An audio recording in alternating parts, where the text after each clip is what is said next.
Temima Gezari is an artist and an art educator who has inspired students and teachers since she was the age of 5.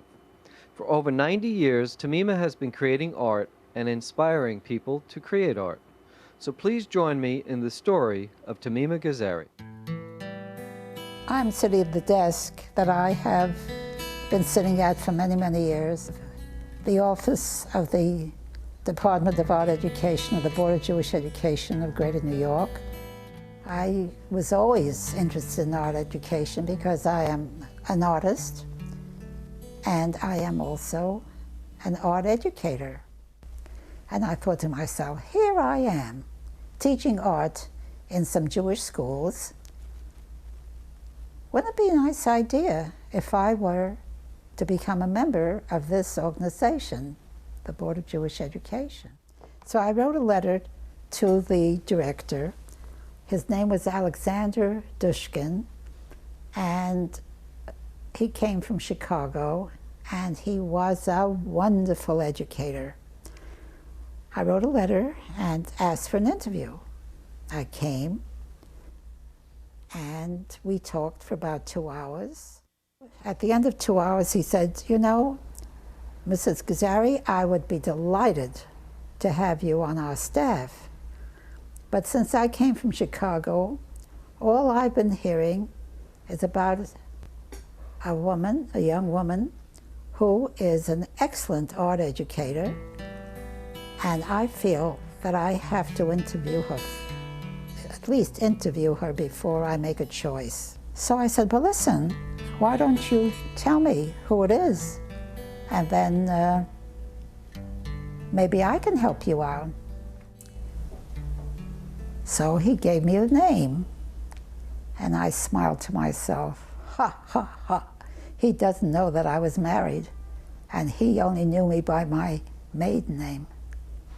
So I said, "Oh, Dr. Dushkin, I think I can help you. As a matter of fact, I know her very well." He said, "You do? Oh, that's wonderful. Can you give me her name?" So I said, "Her name is Temima Gezari now." "It's you?" Well, he jumped up in the air, and we embraced, and we were so happy. And that's how I became the director of the Department of Art Education for the Board of Jewish Education. And I've been here. I started in 1940. So that makes me practically 60 years working here. I want to tell you about this exhibition, the current exhibit.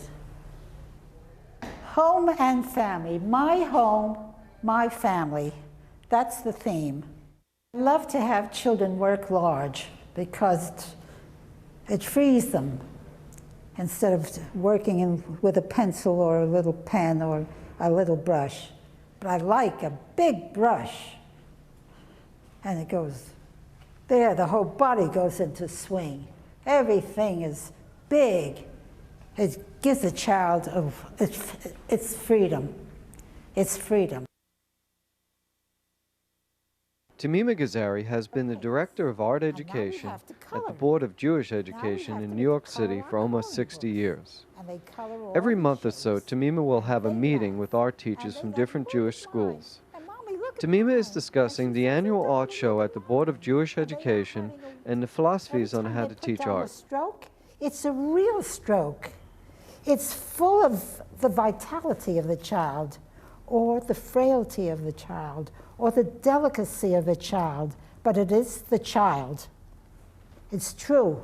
Isn't that so? As you look through this, and you go through the exhibition here, you'll see some things are very strong and vibrant, and other things are very delicate and soft. You take those coloring books, those pages, and throw them right into the waste paper basket. And then give the children paper and let them do whatever it is that you want them to do. When my daughter was in kindergarten, they had a program to draw pictures for people in a nursing home. They had picture pals. And so Laura was asking what a nursing home is, and I explained it was for people who were very, very old, and She said, like, Grandma? And I said, oh, much older than that. And she said, you mean like Temima Gezari? And I said, exactly, that's how old they are. And she said, oh, but Temima Gezari doesn't act old because her art keeps her young, right? And I said, that's right. In a country far away from here, when I saw a beautiful exhibition of children's art, there were 2 paintings, and by 2 boys, 11 years of age, and very fine paintings, but I noticed that there's a little red star on this one painting. So pretending I didn't know what a red star is like, or what it's for, I said, what's that red star for? Oh, well, the committee came and chose that as one of the best. I said, what's going to happen when these 2 boys come together? And they looked there and one said, oh, look at me. I won a prize. I'm the best. I'm better than you. And the other one says, well, I did my best. I thought that I was doing a nice painting, but maybe I'm not so good. Oh, those people, that committee, they know better than I. I don't think I'm going to paint anymore. No, I'm not going to paint. As a matter of fact, I hate painting. I hate myself. I hate everybody. He sees a stone and he throws it through a window. Every child has to be told that what he does is the best thing that you've done now. Now you have to take another step, and we'll help you take the next step. But we cannot leave children feeling that they are incapable, that they're no good, that there's somebody else that's better.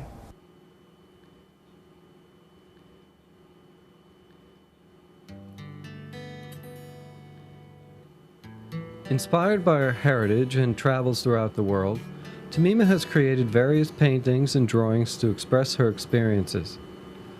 Drawings from the old neighborhood of people buying fish for the Sabbath, or men pressing laundry, encapsulate a time of our past.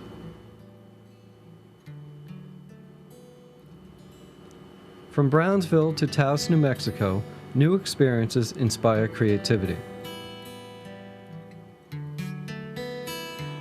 Women wearing colorful clothing occupied in their routines, unique adobe buildings, and the intense landscapes with their fiery skies are moments captured in time.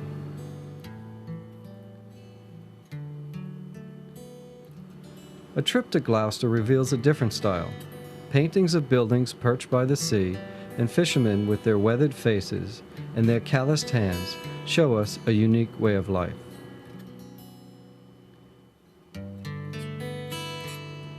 Temima has drawn with pencil and charcoal and painted in oils for years.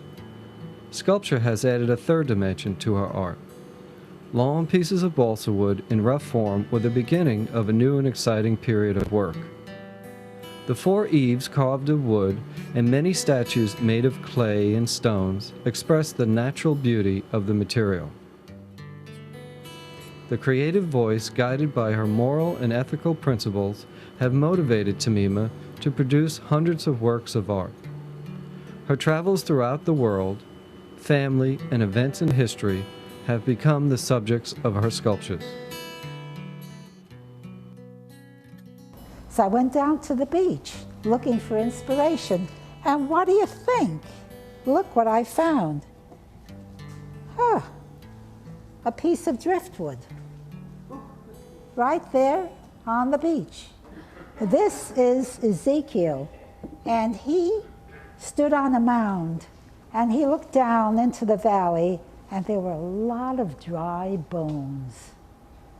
And he said, I shall breathe my spirit into you, and you will live, and you will stand up. Do you know how many people walk around this earth? They walk around on 2 feet, but they have no feeling of self. And if your spirit is dead, what's the use of walking around on 2 feet? There is a great creative energy in the universe.